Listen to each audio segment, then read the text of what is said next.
Tratándolos con terapia, con psicología, por ahí ayudan también a mejorar lo que es la enfermedad de base. Claro, como muchos problemas, una evaluación integral entonces A eso iba. del Es paciente. la evaluación, no considerar como al paciente como algo orgánico, como algo aislado, ¿sí? Sino que insertado en la comunidad y, bueno, ver las relaciones con los demás y qué problemita tiene de base, ¿sí? ¿El asma es una enfermedad que acompaña toda la vida a la persona o tiende a desaparecer en la No, el adultez? asma es una enfermedad crónica, ¿sí? Lo que lo que tratamos nosotros con el tratamiento es apaciguar esos síntomas, ¿sí? Lograr que el paciente tenga una función por espirometría, sea una función pulmonar normal y que pueda llevar una vida como cualquiera de su edad. Claro, claro. Bueno, ahí vamos. ¿Alguna otra preguntita nos queda, Mariano? ¿O por ahí No, bueno, con respecto a las personas con asma, yo tengo una duda que también quería sacarme con respecto a... ¿Afecta a la persona en cuanto al descanso? Lo que quiero decir es, el asmático es una persona que tiende a necesitar descansar más que las personas que no tienen la enfermedad. Digamos, En realidad el asmático que no está tratado está limitado para hacer las cosas cotidianas, las actividades cotidianas, ¿sí? Con el tratamiento no tendría por qué suceder eso. Bueno. Bueno, doctor, muchas gracias. La verdad que sobre este tema de las enfermedades respiratorias me quedé pensando que hay que hacer mucha docencia, ¿no? Y insistir mucho en el cuidado, en la prevención en la población. En las salas de asistencia en los barrios, me imagino que es una consulta muy frecuente, especialmente en invierno. Sí, las consultas por infecciones respiratorias en otoño e invierno, la verdad que llevan la delantera, ¿sí? Un 60-70% consulta por esto. Y no solo es por la neumonía, sino por la faringitis, por el resfrío, que también son infecciones respiratorias. Muchas veces los centros de salud se ven colapsados de tanta gente, pero es así, es en otoño e invierno son los picos de consulta. Le iba a preguntar, es otra la situación, ¿no? Pero el tema de los edificios con aire acondicionado, los ambientes con aire acondicionado, ¿qué recomendaciones habría que dar en este caso? Y sobre todo si hay chicos en la casa, Claro. ¿no? Por ahí no poner el aire tan bajo, ¿no? Ponerlo entre 25 y 27 grados, sí, esa es una temperatura óptima que uno está cómodo y la verdad que al paciente no le hace daño. Está bien. Bueno, están insistiendo mucho en este tema de los 25 y 27 grados, algunos por cuestiones de ahorrar energía, ¿no? Y mal no nos vendría tampoco, pero acá es por razones de salud y me parece que es digno de ser atendido este tema, ¿no? Y también por ahí lo que significa el cambio brusco de un ambiente con aire acondicionado a un ambiente con humedad y con calor. Claro. Me imagino que esos cambios también predisponen, predisponen a todo. Sí. Bueno, doctor, muchísimas gracias por acompañarnos. No, muchas gracias a ustedes por la invitación y bueno, a disposición de ustedes. Bueno, gracias. Muy bien. Muchas gracias.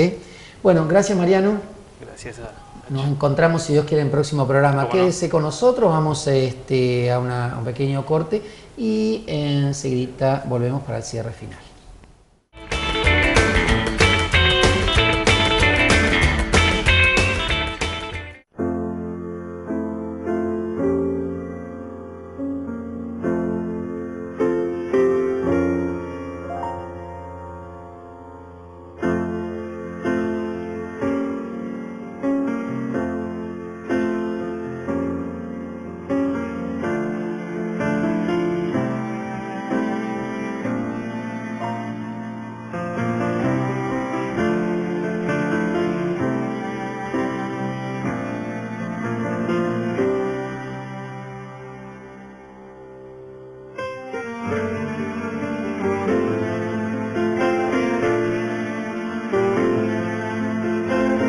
No te pedimos más de lo que puedas dar. Hola, presentamos el nuevo dispositivo de conocimiento bioóptico organizado, de nombre comercial BUC. BUC es una revolucionaria ruptura tecnológica, sin cables, sin circuitos eléctricos, sin batería, sin necesidad de conexión. Compacto y portátil, BUC puede ser utilizado en cualquier lugar. Al carecer de batería eléctrica, no necesita recargarse, pudiendo ser utilizado tanto tiempo como sea necesario, aunque no se tenga disponible una toma de corriente. Book nunca se cuelga. Book nunca necesita ser reiniciado. Simplemente tienes que abrirlo y comenzar a disfrutar de sus enormes ventajas.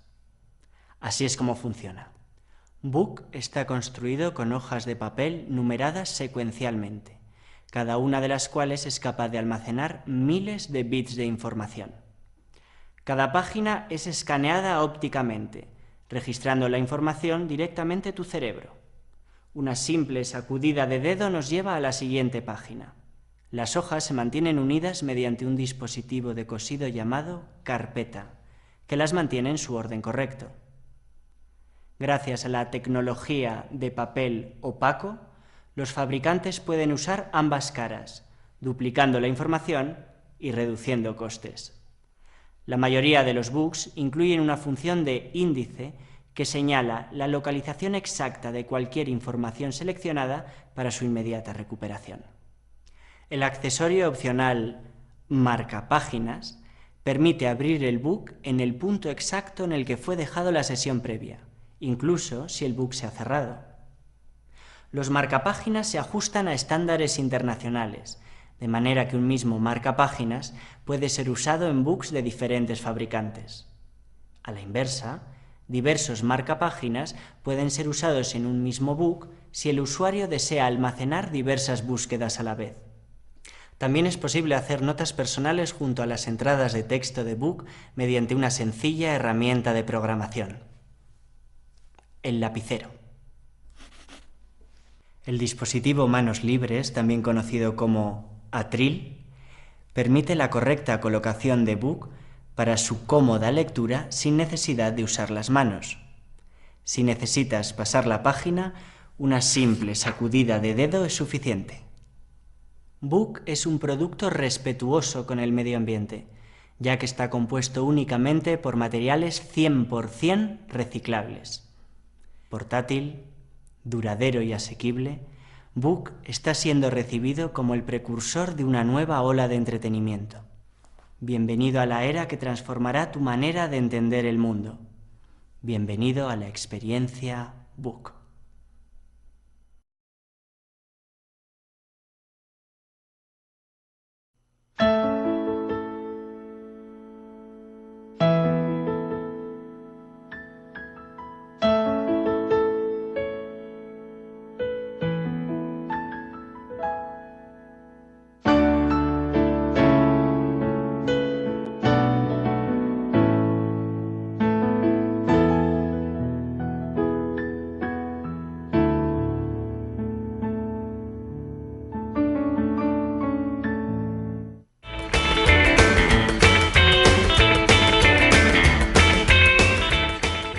Bueno, en este programa de Puntos de Vista hablamos sobre las complicaciones respiratorias y las enfermedades que muchas veces traen cuadros complejos, especialmente en nuestros niños y en personas, como nos decía el doctor, mayores de 60 años. Téngalo presente, téngalo en cuenta. Nosotros queremos hacer un llamado de atención especialmente a las mamás jóvenes, pero a las mamás en general. Esto se puede y se debe prevenir. Usted sabe que en medicina hoy día la prevención es fundamental, lo mismo que la detección temprana de las dificultades o de los problemas de salud, saber diagnosticar, hacer un primer diagnóstico en casa, ¿no? Y obviamente que nosotros no somos especialistas, cada uno de nosotros como población en general, pero ante determinados síntomas nos tiene que llamar la atención y por lo tanto nos tiene que movilizar a una pronta consulta al médico cabecera, en caso de ser un niño al pediatra, en caso de ser un adulto a quien corresponda. Y tenemos muchas posibilidades de hacerlo porque tenemos centros asistenciales de salud, tenemos salitas en los barrios. Es verdad que a veces hay que ir temprano, hay que hacer un poco de cola, a veces hay que esperar, pero vale la pena. Se trata de la vida y de la salud de nuestros niños, de nuestros adultos y de la población en general. Y recuerde, si uno puede evitar la enfermedad, mejor. mejor. Gracias a Dios la ciencia, la medicina se ha desarrollado enormemente y creemos que estos espacios sirven para la toma de conciencia, para la formación y para aplicarlo después en la vida cotidiana. Por eso estos temas también tienen que ser temas de conversación en casa, frente al televisor, tienen que ser temas de debate, tienen que ser temas de lectura incluso y de formación. Yo creo que, a ver, es verdad que una mamá, un papá, especialmente los primerizos, los más jóvenes, tienen un montón de preocupaciones en sus vidas, pero nada más importante que la vida misma. Así que es necesario hacernos incluso lugar y espacio para leer artículos en una revista, en algún lugar donde podemos encontrar una ampliación y una formación. Y si no, vuelvo a insistir, acerquémonos a los centros de salud y preguntemos a los especialistas del tema qué tenemos que hacer, cómo tenemos que hacer, qué cuidados debemos de tener. Es la vida que Dios nos ha regalado y como siempre decimos, nosotros no somos dueños de la vida. Somos administradores de la vida. Es el don más precioso que todos tenemos, más allá de nuestra fe. Si no hay vida, se acaba todo. Por eso tenemos que cuidarla, la nuestra y la de nuestros seres queridos, especialmente la de nuestros adultos, los abuelos, los ancianos y por supuesto nuestros niños y nuestros hijos. Que Dios los bendiga hasta el próximo programa de Puntos de Vista.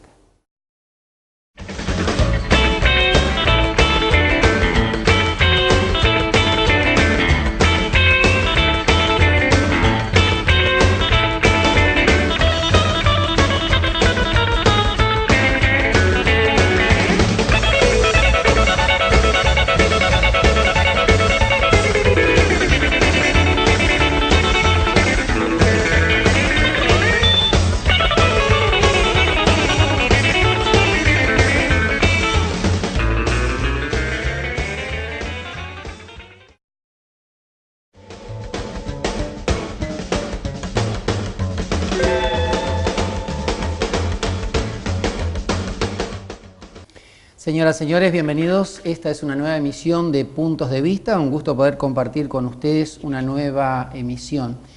Vamos en este programa a hablar del aparato respiratorio y las problemáticas que suelen venir justamente por complicaciones.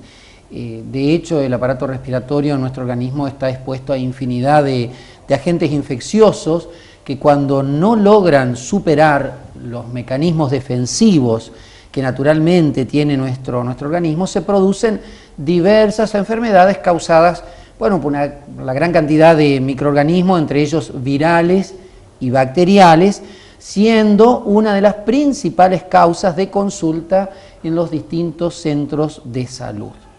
Las complicaciones respiratorias son relativamente importantes y frecuentes, sobre todo en los niños menores de 5 años y en las personas mayores, arriba de los 60, ¿no?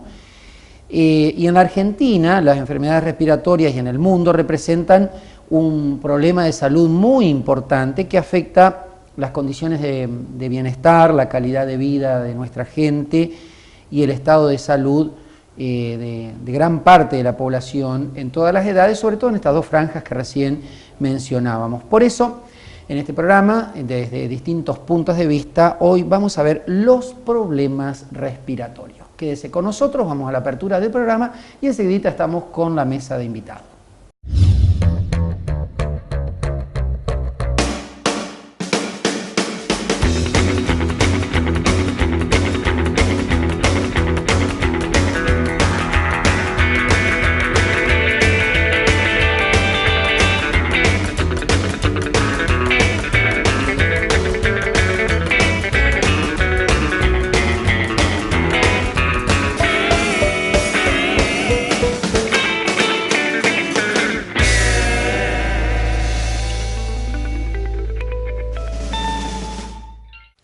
Bueno, en este programa de Puntos de Vista decíamos que vamos a hablar de las complicaciones, los problemas respiratorios. Así que, bueno, le damos la bienvenida a Mariano que nos acompaña. ¿Qué tal, Mariano? En la coconducción, como de costumbre. Bien, todo bien. Bueno, un gusto. Nos acompaña también el doctor Federico Camino. Bienvenido, doctor. Gracias por acompañarnos. No, gracias a ustedes. Viene de trabajar, me decía recién. Vengo de consulta. Casi siempre nos pasa eso con los invitados. Está bueno. Y aquí seguimos trabajando y haciendo docencia. Bueno, está muy bien. El doctor Federico Camino es médico, pediatra, neumonólogo, trabaja en la repartición pública, concretamente en el Hospital Delicia Masberná y por supuesto en otros centros de salud especialmente dirigidos a los niños. Así que, bueno, con él vamos a hablar de este tema en este programa de Puntos de Vista. Pero la producción nos tiene preparado un informe, ¿verdad? Así es. Como siempre, como para empezar a abrir el tema, para después charlarlo con el doctor. Entonces escuchamos y participamos del informe, señor director, y después volvemos aquí a la mesa.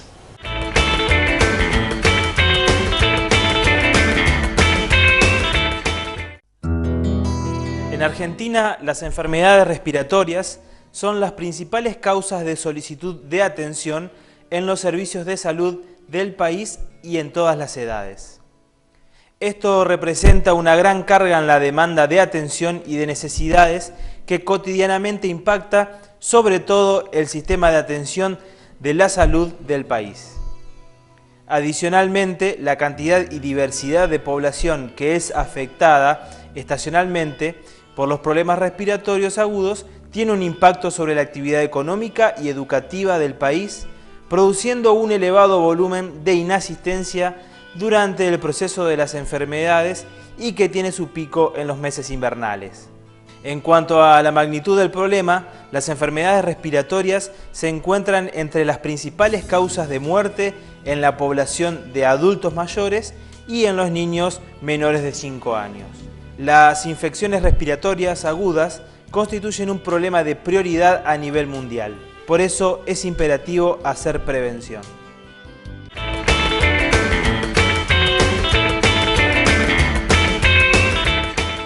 Bueno, decíamos que las infecciones respiratorias agudas constituyen un problema de prioridad a nivel mundial, ¿no es cierto? Y que es importante el tema de la prevención. Yo quisiera arrancar preguntándole al doctor Federico, a ver, ¿cuáles son las principales enfermedades respiratorias? ¿Cómo se las conocen? Bueno, dentro de la parte respiratoria, sí, las infecciones respiratorias son una de las causas más frecuentes de consulta, ¿sí? En chicos más que nada, y especialmente en los meses fríos, ya sea otoño o invierno.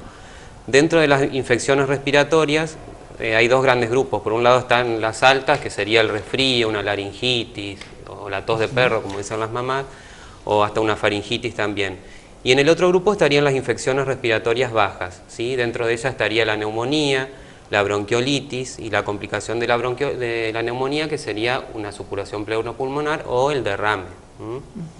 ¿Una faringitis, una laringitis es más grave que una neumonía en un niño? No, son diferentes patologías, claro. ¿sí? Incluso la etiología varía dependiendo de la patología también, ¿sí? Claro.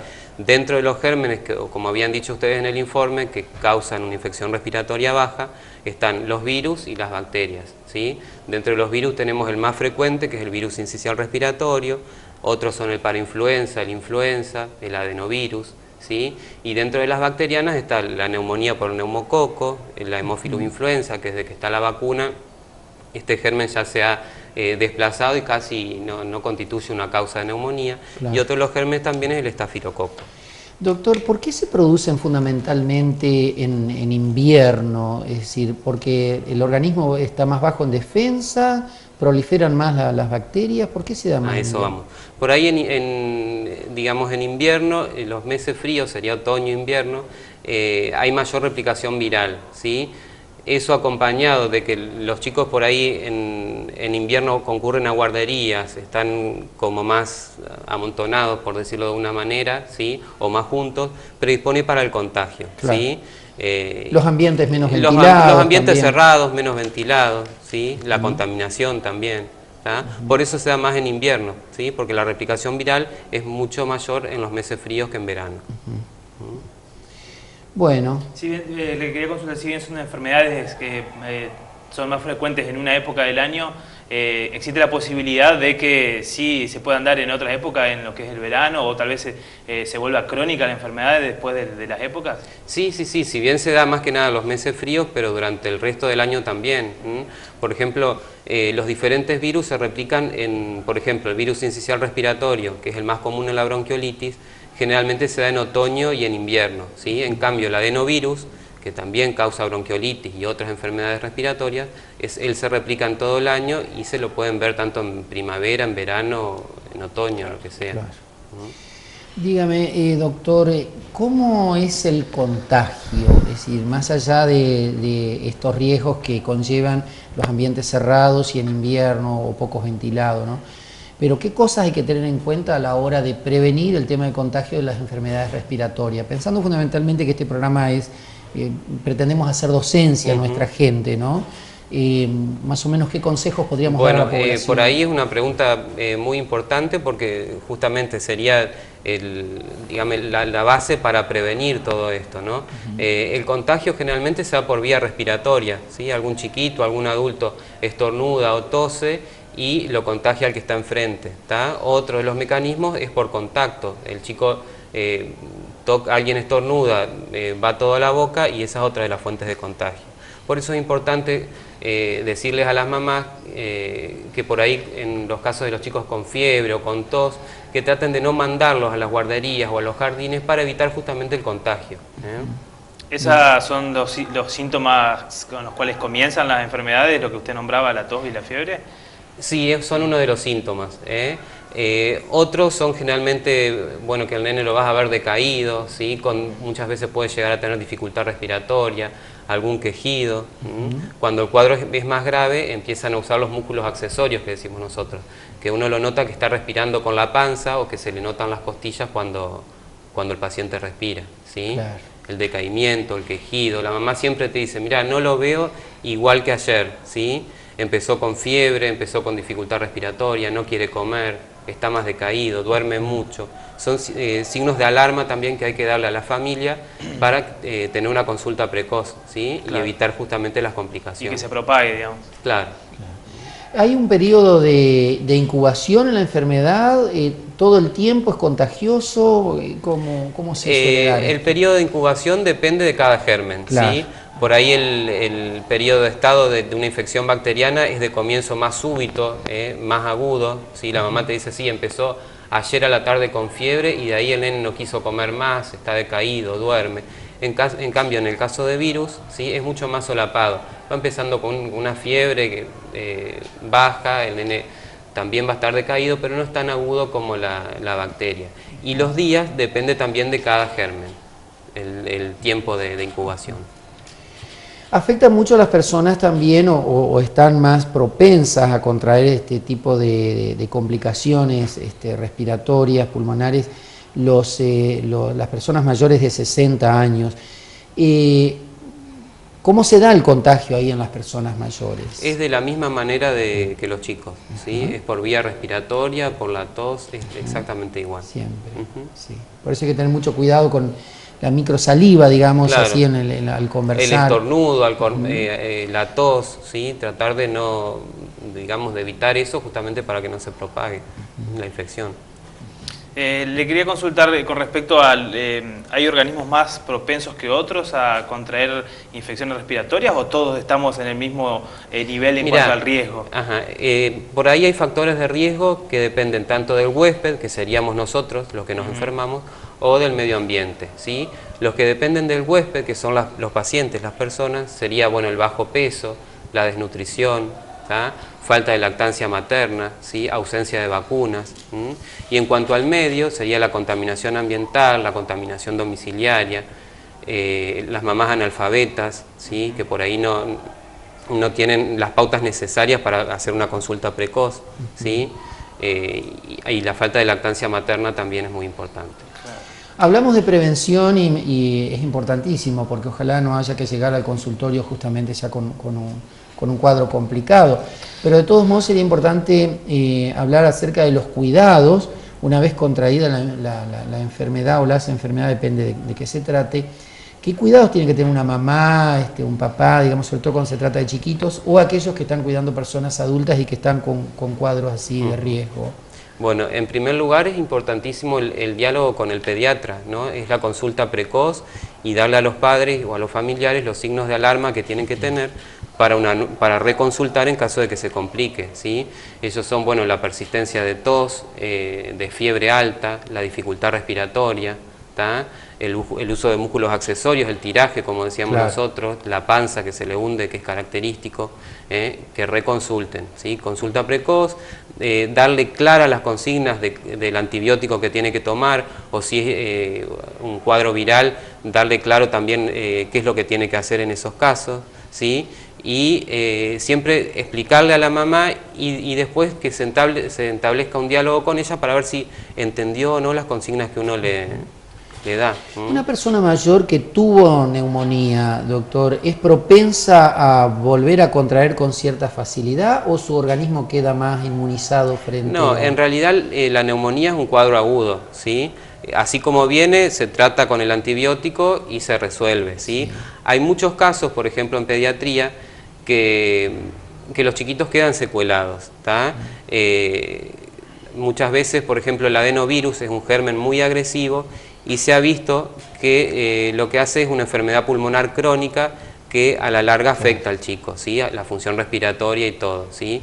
Y hay otros que no son tan severos como, por ejemplo, el virus sincicial respiratorio, el influenza, que lo que producen son sibilancias recurrentes en el paciente, ¿sí? Que es ese paciente que viene la mamá a la guardia y dice, uy, sí, está obstruido, se le escucha un silbidito, como un gatito adentro. Bueno, eso muchas veces es una hiperactividad que quedó posterior a la bronquiolitis.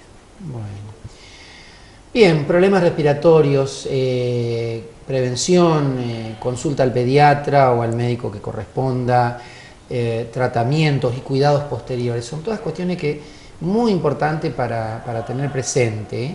Quédese con nosotros, hacemos un breve corte y enseguida volvemos al tema de esta noche.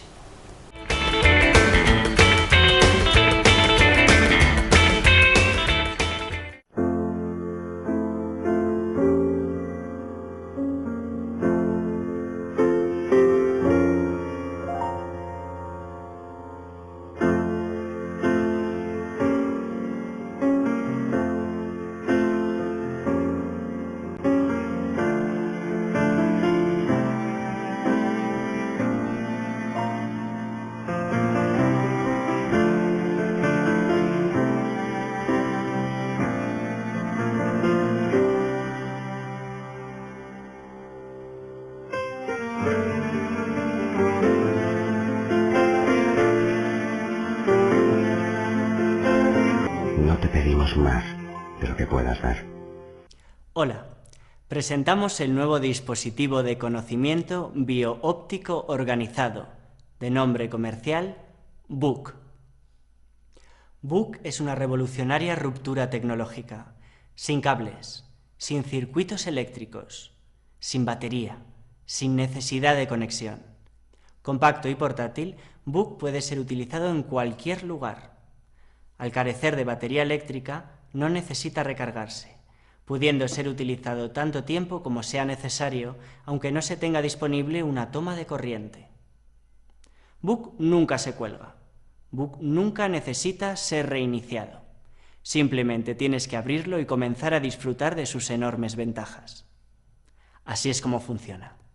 BUC está construido con hojas de papel numeradas secuencialmente, cada una de las cuales es capaz de almacenar miles de bits de información. Cada página es escaneada ópticamente, registrando la información directamente a tu cerebro. Una simple sacudida de dedo nos lleva a la siguiente página. Las hojas se mantienen unidas mediante un dispositivo de cosido llamado carpeta, que las mantiene en su orden correcto.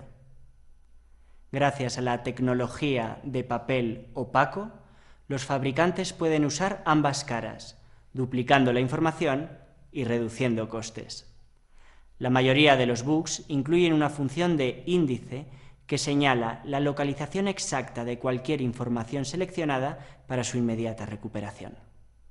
El accesorio opcional marcapáginas permite abrir el BUC en el punto exacto en el que fue dejado la sesión previa, incluso si el BUC se ha cerrado. Los marcapáginas se ajustan a estándares internacionales, de manera que un mismo marcapáginas puede ser usado en BUCs de diferentes fabricantes. A la inversa, diversos marcapáginas pueden ser usados en un mismo BUC si el usuario desea almacenar diversas búsquedas a la vez.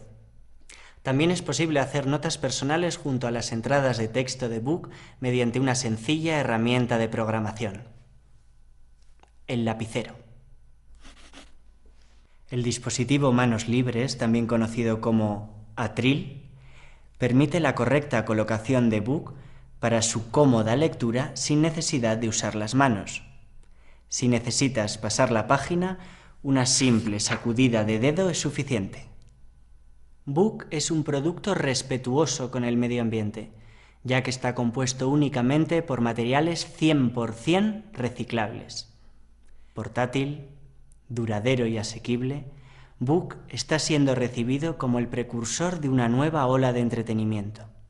Bienvenido a la era que transformará tu manera de entender el mundo. Bienvenido a la experiencia Book.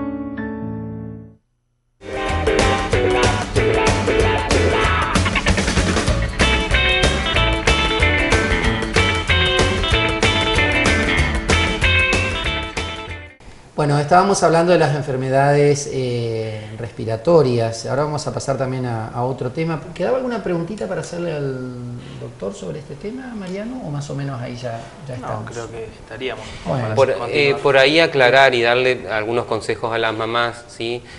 Justamente del tema preventivo. Me gustaría que por ahí insistir con el tema de las vacunas, ¿sí? Porque hay vacunas que están indicadas justamente para evitar o prevenir las infecciones respiratorias. Hay algunas que están en el calendario y otras que no, ¿sí? Otra de las cosas que hay que insistir es con la lactancia materna, el control del embarazo, ¿sí? Y el control periódico de salud del paciente, ¿sí? La lactancia es porque le otorga un sistema inmune natural al chico. Claro, la mamá le pasa por la leche las defensas que ella tiene, de todas las enfermedades que adquirió, la mamá le pasa las defensas por la leche, ¿sí? Aparte de proteger contra las infecciones respiratorias, protege contra la otitis, contra la diarrea, y además se crea ese vínculo madre-hijo, que es en donde aprenden a conocerse mutuamente, ¿sí? La lactancia materna se aconseja exclusivamente hasta los 6 meses y después prolongarla hasta los 2 años, siempre acompañado con la alimentación complementaria. Sí, últimamente se ven campañas de afiches, cartelería insistiendo en este tema de la lactancia materna, ¿no? Porque por ahí no sé si por cuestiones sociales o por comodidad o por falta de justamente de formación sobre este tema se deja de lado. Tiene que ver también muchas veces las cuestiones laborales, pero muchas veces ignorancia, así que es importante escuchar esto que dice el doctor: dele la teta al nene, a su bebé. Lo mejor. Por ahí siempre cada pregunta de la mamá en contra de la lactancia tiene su respuesta, ¿sí? Claro. La lactancia materna, digamos, es todo lo que un nene necesita hasta los 6 meses, aparte del afecto de la mamá, ¿sí? Es un método, si bien no es lo ideal como anticonceptivo, pero sirve para eso, es barata, ¿sí? Es higiénica, ¿tá? Es rápida. Y ahorra mucho tiempo también a las madres que por ahí quieren salir a pasear, tienen que llevar el biberón, preparar todo, en cambio va la leche a cuesta. Sí, qué cosa, ¿no? Sí, contra la naturaleza no podemos, no hay desventajas, digamos, así que bueno.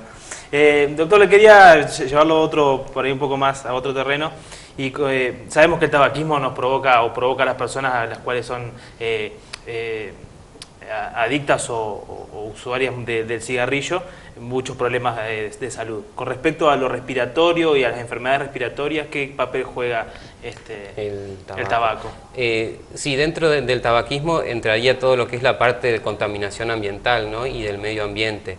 Está bien estudiado y bien sabido que tanto la contaminación ambiental como domiciliaria lo que hacen es exacerbar o agravar ciertas afecciones respiratorias.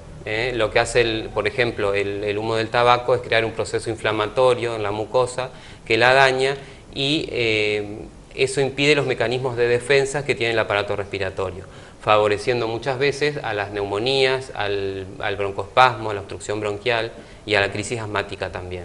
Así ¿sí? que el tabaco no solo en una casa donde se fuma afecta no solo a los que fuman, sino al resto de la familia. Por supuesto, digamos. en ese caso sería el chico el fumador pasivo, ¿sí? El infante estaría expuesto al humo de los padres, al humo del cigarrillo de los padres, ¿sí?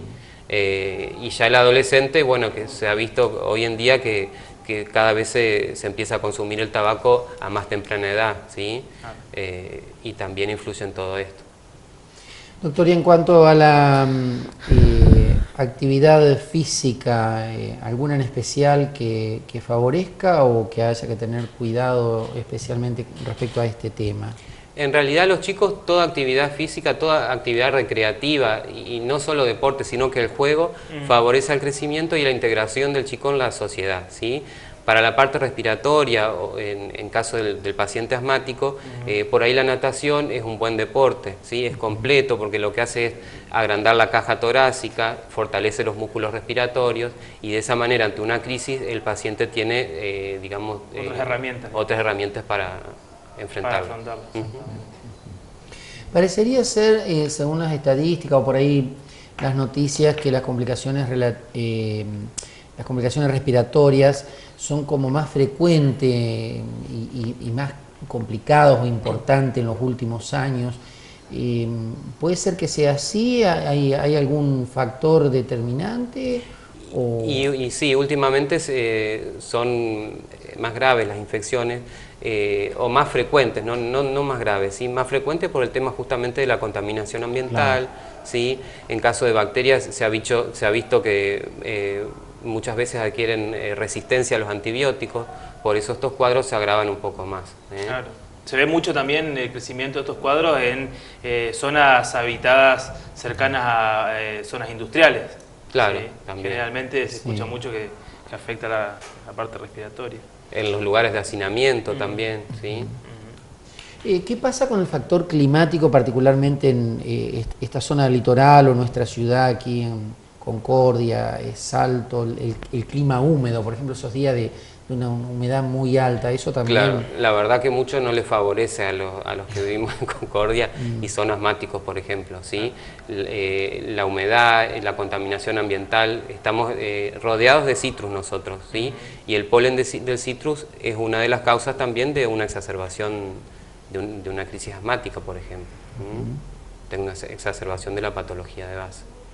Eso tiene que ver también con las reacciones alérgicas, claro, ¿no? Sí, tal cual. Todo está vinculado. Es que el asma en realidad es un proceso, pasamos de la infección respiratoria al asma, que el asma es otra cosa, es un proceso inflamatorio que el paciente nace con eso, tiene una predisposición genética y los síntomas que producen justamente es la obstrucción bronquial, es el silbido, es la dificultad respiratoria. En el asma no solo influye la carga genética, sino que todo lo que es la contaminación está muy directamente relacionado con el desarrollo de la patología. Cuando usted dice que no solo influye la carga genética, ¿está queriendo decir que hay predisposición genética? Sí, los pacientes nacen con esa carga, con esa predisposición genética y algunos la desarrollan y otros no, ¿sí? Hay diferentes edades, uno de los picos a los 5 años y otros a los 13, donde uno por ahí define si este paciente es asmático, este no, ¿sí? Y hay criterios para englobarlos dentro de la enfermedad. Claro. Le iba a preguntar sobre el tema de la obesidad y complicaciones respiratorias y asma. ¿Tiene que ver, no tiene que ver la obesidad? Y sí, el obeso y el asma van de la mano, ¿sí? No se llevan bien en realidad, ¿tá? Hay que mejorar primero la obesidad para lograr un buen control del asma, ¿tá? Porque en realidad si uno se dedica únicamente a tratar el asma y no se fija más allá en el paciente obeso, no solo por el asma, sino también por el riesgo de hipertensión, de hipercolesterolemia que tienen cuando son adultos.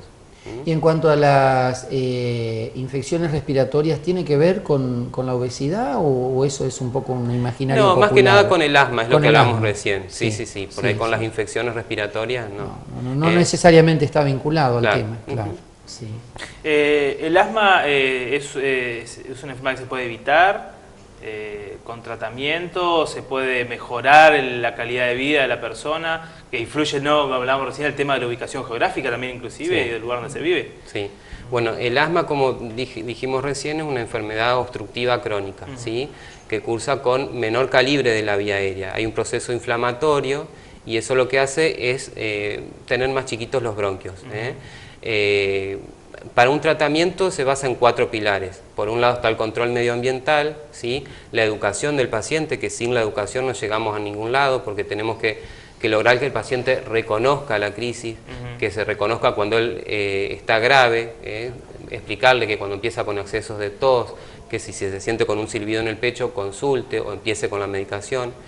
Otro de los pilares sería el tratamiento, que hoy en día hay muchos avances en esto, ¿sí? Lo que tratamos es justamente de que el paciente tenga una función respiratoria normal y pueda insertarse en la comunidad y hacer una vida normal como cualquiera, ¿sí? Imagínense un chico con un asma descontrolado de 5 años que no pueda salir a correr o jugar con sus amigos, ¿sí? Y otro de los pilares es la valoración funcional de la vía aérea, ¿sí? Que ahí ya sería el tema de la espirometría y diferentes estudios que se realizan para valorar cómo va siendo la evolución del tratamiento. ¿Y la práctica del deporte en las personas que tienen asma favorece? En realidad, como neumonólogos tenemos que tratar de que el paciente haga una vida normal, ¿sí? Que pueda hacer actividad física, que pueda correr, que pueda andar en bici, ¿sí? Y en realidad sí, lo favorece. Como dijimos hoy, la natación, por ejemplo, agranda la caja, fortalece los músculos, ¿sí? Y cualquier deporte en realidad es bueno para el paciente. Y en el caso de las situaciones de estrés, de nerviosismo, situaciones límites, ¿tiene que ver con los ataques de asma o no tiene nada que ver? Sí, ese es otro de los factores, ¿sí?